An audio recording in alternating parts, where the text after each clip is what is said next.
Kaso nung nasa Amerika na ako, tuwing gano'n naman ang marriage, medyo may differences kayo. Month lang ata, maririnig mo na agad na yung salitang divorce. So, konting ano...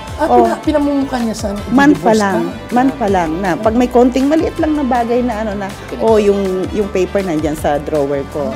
So, yeah, linawin natin medyo na mali yata yung sabi ko. So, pinamumuka niya sa'yo na i-divorce ka niya anytime. Kasi sinasabi pa niya kasi na... Kasi nga, naging balakid niya sa kanya yung hindi ako pumirma. Hindi ka pumirma. Yun ang napapansin ko. So, laging ganon. Laging tuwing... Pero, so, ang dinivorce ka niya, kaya kayo nawala. Oo. Hindi ikaw. Pero, wala kang halimuni, walang napunta sa'yo. Kasi noon talaga, ang dami naiinggit, James, kay Claudia. Ang swerte ni Claudia. Kasi yung mga unang uwi niya dito, talaga namang hindi niya dinideny na may pera yung asawa niya, may pera siya, okay yung buhay niya. Pero, kumbaga, that time, parang may mental torture ka. Oo, kasi yung after a month pa lang na sinabi niya sa akin, saan yung paper na yon? As in, talaga iniisip ko. Oo. And then talaga nakita ko sa isang bag niya na meron nakalagay yung ano ba tawag sa will, last will and testament. Nakita ko doon na kapag may nangyari sa kanya, wala akong makukuha. Mapupunta doon sa nanay o sa mga kapatid, pamangkin.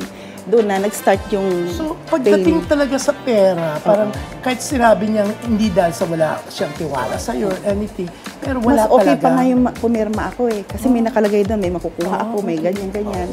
And then, after talagang magulo na, parang wala kami talagang sobrang malaking gumagawa siya ng argument para masira talaga yung paper na yon. Kasi nung na-divorce na kami, hindi naman niya ako pinapaalis eh. Sa bahay lang ako, parang normal lang. Pero nandun na yung kung ano yung pain na nararamdaman ko, as in talagang... Pero paano ka survive noon? Financially? Binigyan naman niya ako. Hindi naman, ang asawa ko kasi hindi naman yun yung pababayaan ka o ano. Pero kailangan nandun ka. Oo, hindi naman naputol yung allowance ko. Lahat binibigay naman niya. Kaso, ang problema, nagkaroon ako ng anger.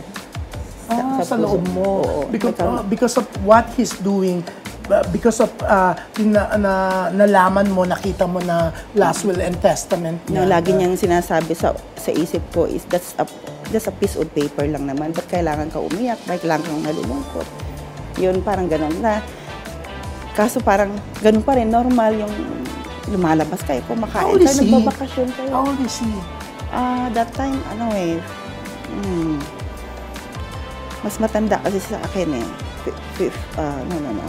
40 that time ata.